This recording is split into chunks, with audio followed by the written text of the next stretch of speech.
2020 کے اندر یہاں صدر اہل یوتھ فورس پاکستان فیصل افضل شیخ صاحب موجود ہیں، جو کہ 5 فروری کے حوالہ سے بتائیں گے کہ ان کا کیا مشن ہے۔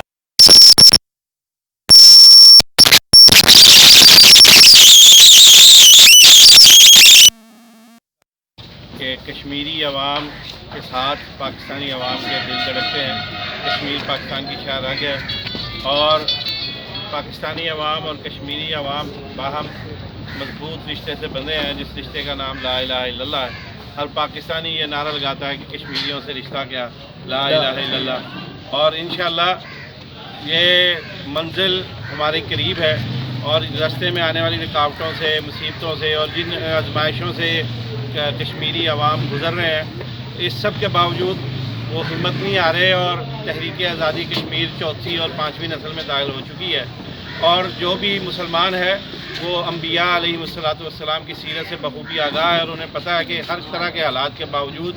اپنے کاز اور مشن کے ساتھ وابستہ رہنا یہ مسلمان کی شان اور آن ہے، اور انشاءاللہ اسی طرح کشمیری مسلمانوں کی شانہ بشانہ ہم پوری پاکستانی قوم بیک آواز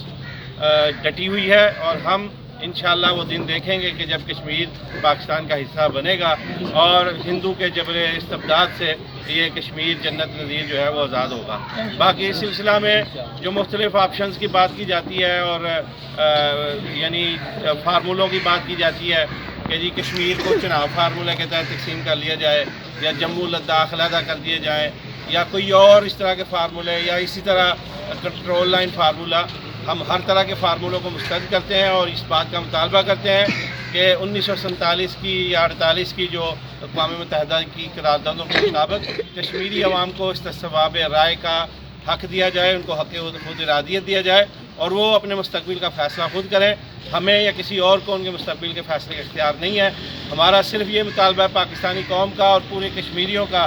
یہ مطالبہ ہے کہ کشمیریوں کو حق خود ارادیت جو ہے وہ دیا جائے تاکہ وہ اپنے مستقبل کا خود فیصلہ کر سکیں، اور باقی رہی بات انڈیا کی، وہ جتنی مرضی فوج تعینات کر لے، جتنے مرضی جبر و استبداد کے دروازے کھول لے، جتنا مرضی ظلم و ستم کر لے، کشمیریوں نے اپنی لازوال جدوجہد سے یہ بات ثابت کر دی ہے کہ وہ اس جبر و استبداد کی حکومت کو نہیں مانتے، اور وہ دن آئے گا جب کشمیر انشاءاللہ آزاد ہوگا۔